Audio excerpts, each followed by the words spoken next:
Hello everyone, I'm Rashmi Mangla, working as an assistant professor for the BBA department of St. Andrews Institute of Technology and Management. The subject that I'll be teaching is Human Rights and Values. This is our 13th lecture of HRV. The topics that we'll be covering today are nuclear weapons, impact of weapons of mass destruction on various human rights, terrorism, impact of terrorism on human rights, and counter-terrorism measures on human rights. So let's get started, children. Nuclear weapon.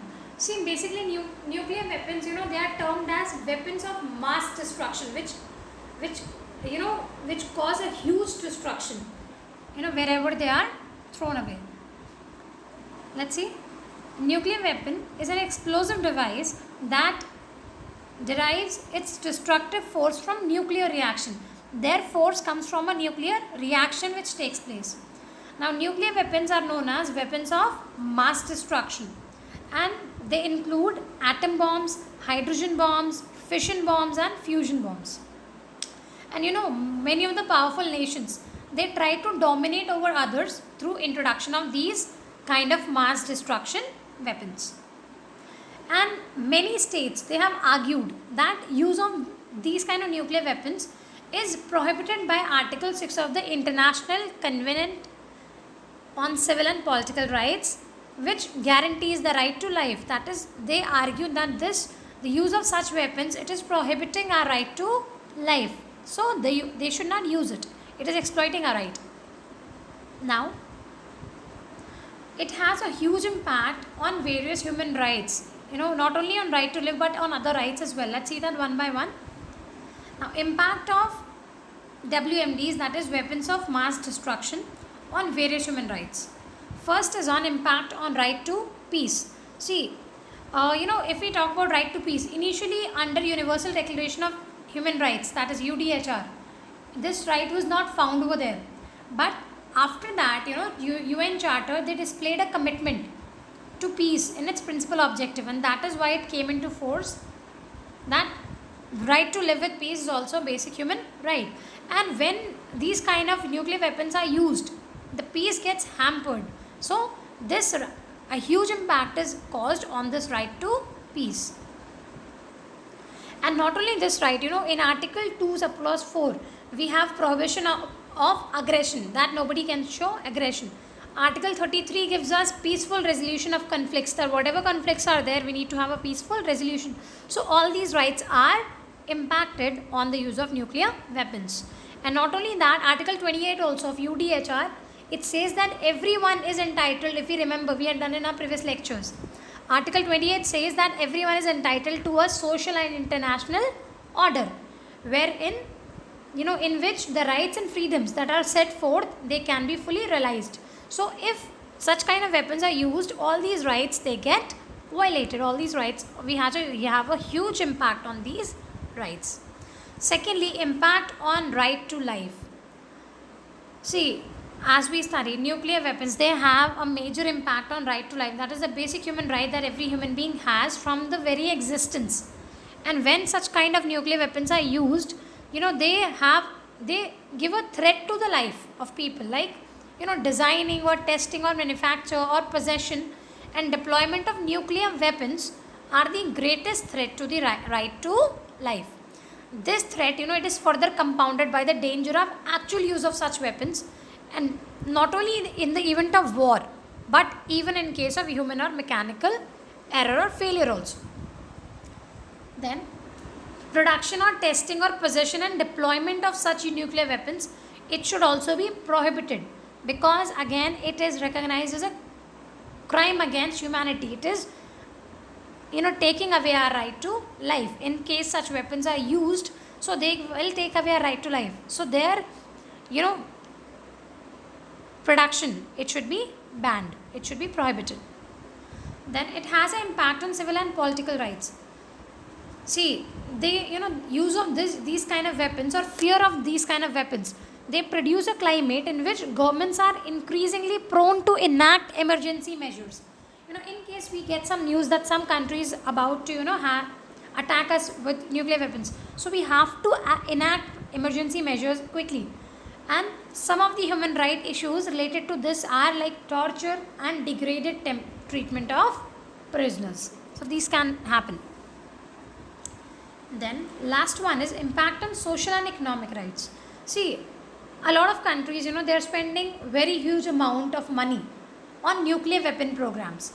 And if this amount, they could have used it on providing millions of people with their right to health or housing or education or their social rights or cultural rights. So there could have been a great social and economic development. So it has an impact on social and economic rights also. So that was about nuclear weapons. Now we have one more important topic, that is terrorism. See, terrorism basically it refers to the unlawful use of violence.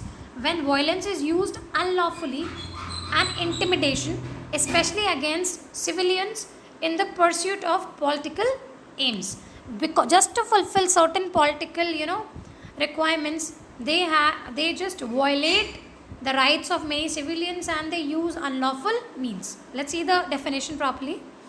According to the Security Council, terrorism is criminal act including against civilians committed with the intent to cause death or serious bodily injury with the purpose to provoke a state of terror in the general public or in a group of persons or particular persons, intimidate a population or compel a government or an international organization to do or to abstain from doing any act.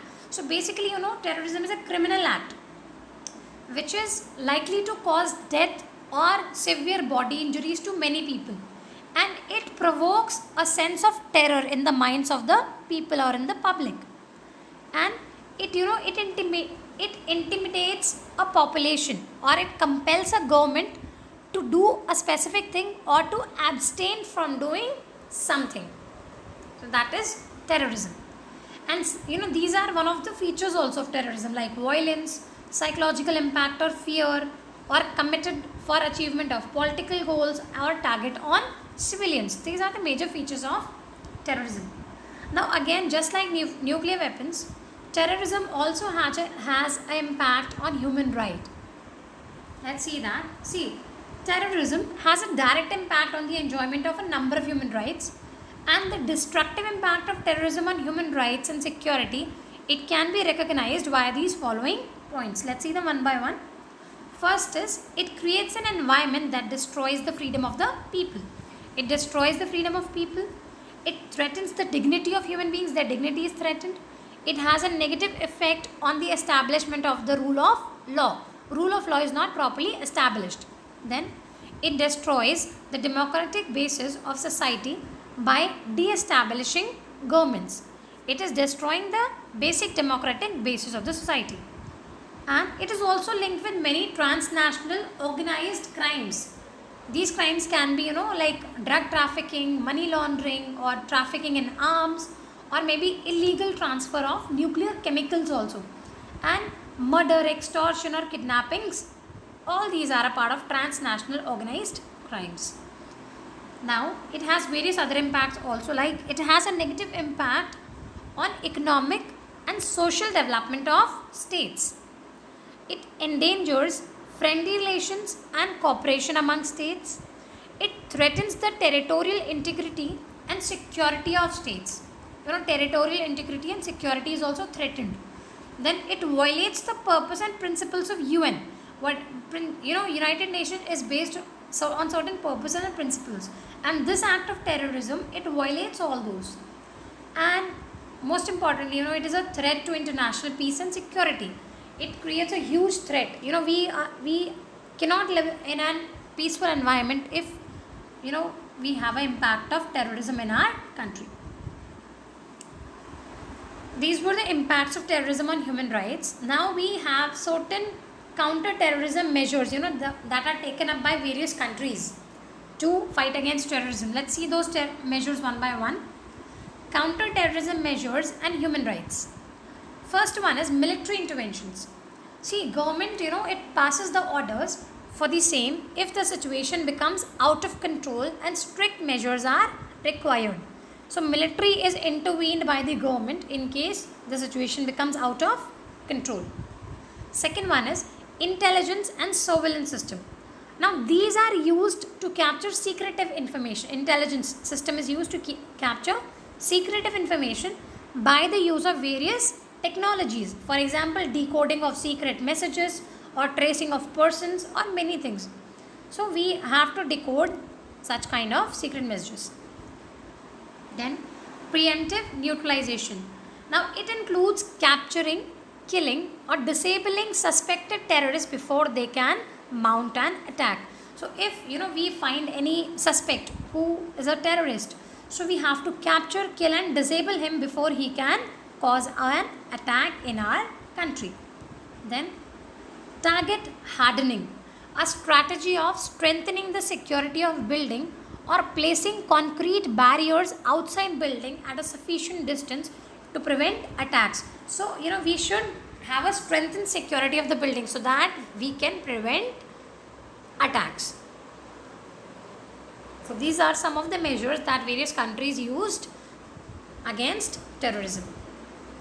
That's all for today, children. Let's see the questions based on today's concept. What do you mean by nuclear weapon? How does it affect human rights? Define terrorism. What is its impact on human rights? What are the various counter-terrorism measures used by different countries? Stay tuned for more upcoming lectures. Thank you, everyone.